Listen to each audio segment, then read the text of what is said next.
Hello friend, কেমন আছো তোমরা? হর হর মহাদেব। আজকের আমার নতুন ব্লগে তোমাদের সবাইকে ওয়েলকাম। আজকে আমি যাচ্ছি কালীকুন্তি ধাম। সেটা অবস্থিত কালিয়াগঞ্জের ঠিক পরেই, ধনকোল হাটের ঠিক আগে। তো আমি ফাইনালি রায়গঞ্জ থেকে বেরিয়ে পড়লাম। এখন বাজে প্রায় 2টো।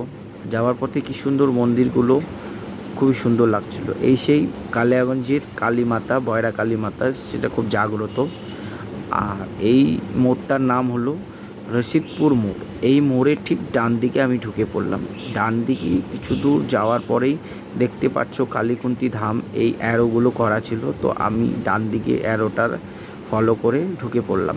তো কিছু দূর যাওয়ার পর আবার দেখছি কালীকুন্তি ধাম, এই বাঁ দিকে একটা অ্যারো করেছে। তো সেই অ্যারো দেখে দেখে ফলো করে আমি বেরিয়ে পড়লাম। তো ফাইনালি আমি পৌঁছে গেলাম সেই কালীকুন্তি ধাম।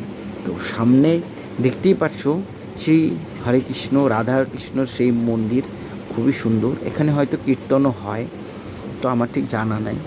তো এই দিকটায় বাগান, গাছে ভরা, সাজানো গোছানো, খুবই সুন্দর, অপূর্ব। আর সামনেই দেখতে পাচ্ছ রাধাকৃষ্ণ ঠাকুরের সেই মন্দির। তো মন্দিরের চূড়াটাও বেশ ভালো। চূড়ার উপরে অনেকগুলো পাখি বসেছিল। আর এই সাইডটাই দেখতে পাচ্ছ পুকুরটাও খুব সাজানো গোছানো আর পরিষ্কার, জলগুলো কি চকচক। আর এই দিকে ফাঁকা জায়গাটা পড়েছিল, ওই দিকে একটা মন্দির হয়তো তৈরি হচ্ছে। আর এই দিকটায় হয়তো আরও কিছু তৈরি হবে আগামী দিনে। হয়তো যারা এই মন্দিরে ঘুরতে আসবে তারা আরও অনেক কিছু দেখতে পাবে। তো আমি এই ভিতর দিকটা দিয়ে হাঁটছিলাম।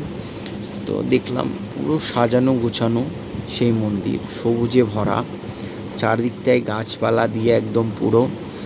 আর এই মন্দিরে ঢোকার পর মনে একটা আস্থা, ভক্তি, একটা খুব সুন্দর যে ভালো, মানে মন থেকে পবিত্রতা ফিল হচ্ছে যে হ্যাঁ, মন্দিরে কিছু একটা অদ্ভুত শক্তি, মনে শান্তি। যারা কোথাও ঘুরে শান্তি পাচ্ছ না, আশা করি এই মন্দিরে একবার ঘুরে আসতে পারো, খুবই শান্তি লাগবে, ভালো লাগবে। তো আমি আজকের দিনটা এই মন্দিরেই কাটালাম, খুবই সুন্দর, খুবই ভালো লাগলো। তো মন্দিরটা আমার কাছে তো বেশ ভালো লেগেছে। আর ঠাকুরের প্রতি ভক্তি আস্থা থাকলে মনে শান্তি অবশ্যই থাকে। তো যারা এখনও যাওনি সেই মন্দিরে যায় দেখে আসতে পারো। চারদিকটায় দেখতেই পাচ্ছ ধানের ক্ষেত, ধানের জমিতে ফাঁকা জায়গায় সেই মন্দিরটি অবস্থিত, খুবই ভালো। তো এইখানে বুকিং নাম্বারও